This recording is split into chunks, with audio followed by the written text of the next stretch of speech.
everyone. Today I'm going to show you how you can set up the microphones, headphone distribution system, and talkback mic here in the wonderful studio at Virginia Tech. First, you need to log into the computer, which, as you can see, we've already done. And then you need to open up the mobile I/O console so you can see all your different inputs and the sound, like this. Alright, so these are two most important things. So this is your mixer, which basically shows all your different inputs. So we're just going to be recording single output today, so we're just going to need one mic insert. And then this just shows the volume of the speakers. We're going to keep that at 0 right now because we're going to be plugging in mics and we don't want to blow our ears out.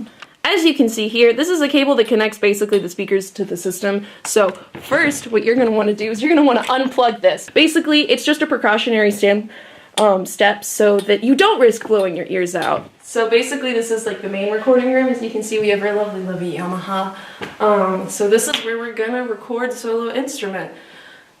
Let's set up that mic. How about it? So we're gonna get one of these. It's an XLR cable. It's a dynamic microphone, which basically means it has a dynamic moving coil in it. And it's basically just less expensive than a condenser microphone. All right, this is the cool and amazing Evan Mallory. He's gonna be playing the Automaton for us today. So we need to make sure that we set up the mic stand in order to beat the correct angle for it. So first, big important thing. When you get a mic, you want to make sure that you get a mic clip that supports the shape. There's normally two different kinds, conical, which is this one, and then there's also cylindrical, which is just like a cylinder, you know. And this came in the box with the dynamic microphone, and it fits in the clip pretty nicely. It doesn't fall out, stays pretty solid, no slippage, so we can use it. But you want to take the mic out of the mic clip before you screw it in, because if you screw it in with the mic in the mic clip, that's bad, because then it could fall and then it could break, and then you'll die.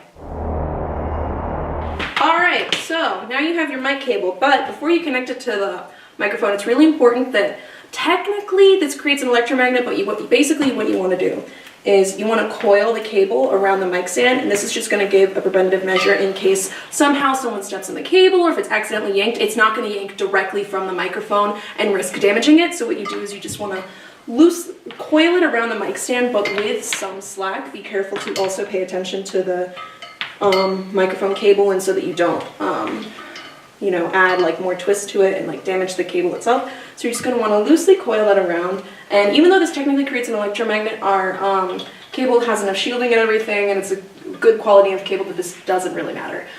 Cool. So now you're going to connect the female end of the XLR cable into the male end of the mic, and bada bing bada boom, you're connected.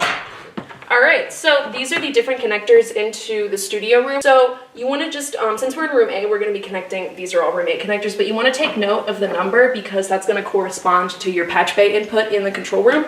So we're going to control the one that's not connect to one that's not taped off, so we're going to choose A9, because 9 is a good number. And these are 3-pin XLR. This is the female connector, so you want to make sure that you're getting the male connector end and connecting it into that, and you just want to make sure that you connect it properly.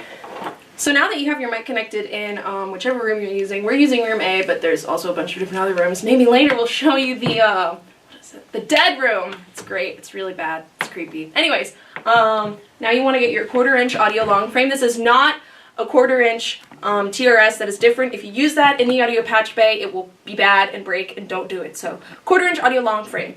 Alright, so first, since we set it up in the room A mic 9, we're going to connect it to room A9, and then we're just going to want to connect it into ULNA mic in. The ULNA is the mobile I/O, and then you're going to want to connect it in mic in 1 because we're going to put it in input 1, and it's a mic level signal, so that's where we put it. If you put it in line, that's going to be bad because the line level signal has different voltages associated with it, so mic line in 1.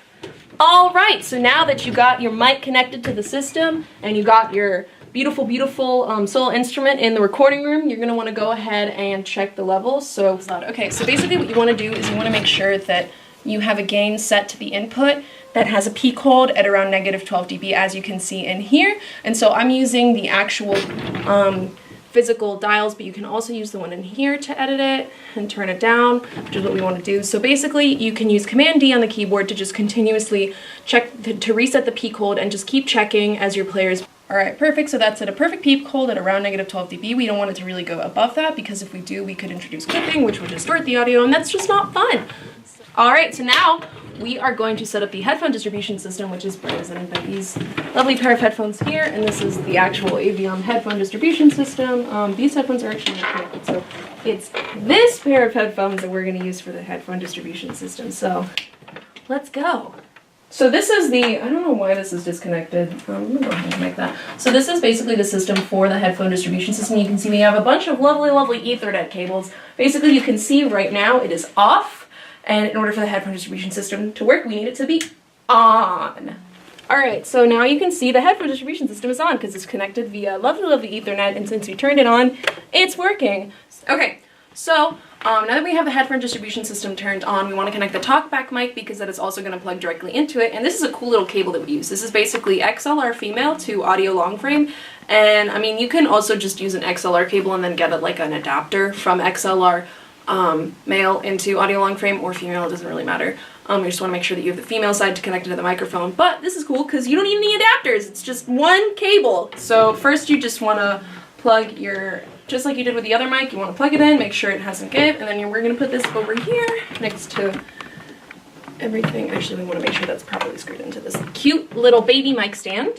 Alright, so this is the connection to the TalkBack mic, and we're going to go ahead and plug this into ULN8 1, mic in 8, and we're using 8 because it's the farthest away from the thing, from the actual mic that we're recording from, because we want this to be separate from our mixer, because we do not want this to go into Logic. We just want this to act as a way for the person working in the control room to communicate with the person they're recording in whatever room, in our case room A, and then we want to go ahead and send this into the headphone distribution system. So we're going to connect to ULN8 send 8, and we're going to go ahead and have that be input 1 in the headphone distribution system, which is just right over here. And then you're also going to want to send the mic so that the player can hear themselves recording in the headphone distribution system. So you're going to do send 1, and you're going to put that into 2, because we're going to have that be handled channel 2 on the headphone distribution system. Big important thing, also in the mixer, you're going to have your input 1, which is the mic in the studio, but then you also, what we just set up is we set up analog 8, which is the microphone. Alright, so we want to make sure that it has a peak hold at around -12 dB, like just with the other one, but we want to make sure that this channel stays muted, which is really important so that it does not show up in our mixer in Logic, but we can go ahead and unmute this because we do want the mic in the studio, which is analog input 1, to show up in Logic. So now you're going to want to go ahead and open up your digital audio workstation. You can use either Logic or Pro Tools. We're going to use Logic. Okay, so we're going to go ahead and use Open Empty Project, Input Device, and you want to make sure this is important. Input Device ULN8, Output Device ULN8. It is important to configure the output device so that you can send it to the headphone distribution system and they can, you know, hear the backing track, click track, whatever is in your digital audio workstation. And now we have this. So now we want to go ahead and set up our audio input, and we have input 1, and we're going to want outputs 1 and 2. No, that's not right. Output 1 and 2. And now we can get to setting up the headphone distribution system for the performer. So now this is the headphone distribution system. As you can see, you have the headphones. And it's just like the one back in the control room, except it's not lit up because we still have to plug it in. So watch as it lights up when if I can untangle this. Oh my god.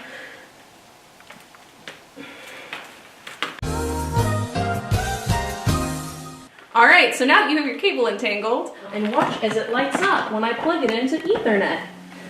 Wow, amazing! So now we're going to go ahead, and so we already have inputs 1. Oh, that should not be, okay, that's a problem. So you can see that they're coupled to be stereo, so we're going to have to go back into the control room to fix that, but we already have inputs 1 and 2 set up. 1 is the TalkBack mic, 2 is the microphone, and then we'll later set up the 3, which is the output. Alright, so as you noticed back in the studio, we noticed that the inputs 1 and 2 were linked on the headphone distribution system, which means that they are set to stereo, and as you can see right here, they are on the right, which is set to stereo, so we're just going to go ahead and flip that switch to the left, which should uncouple them and make them both mono, and just to double check, we're going to check on here, and voila, they are now separate mono channels. Alright, so you can see here that this is the DAW 1 and 2, so the direct output is FireWire 9 and 10, and then we want to make sure that there is also a direct output, and that is analog 7 and 8, which is analog on the audio patch bay.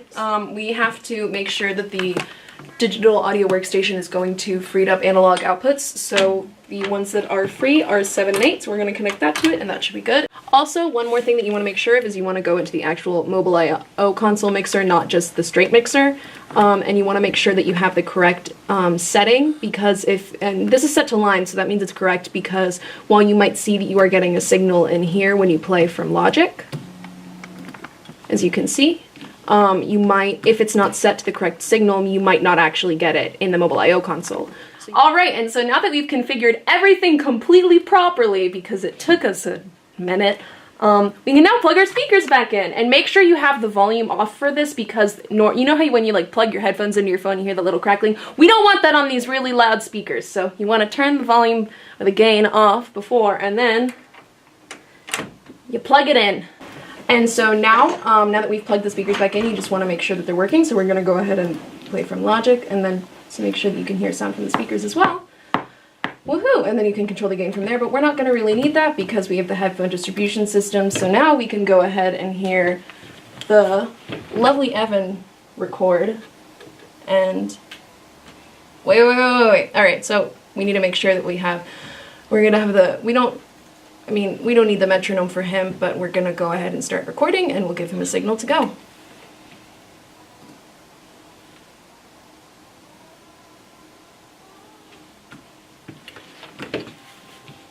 And so for all of you at home can hear how beautifully he plays.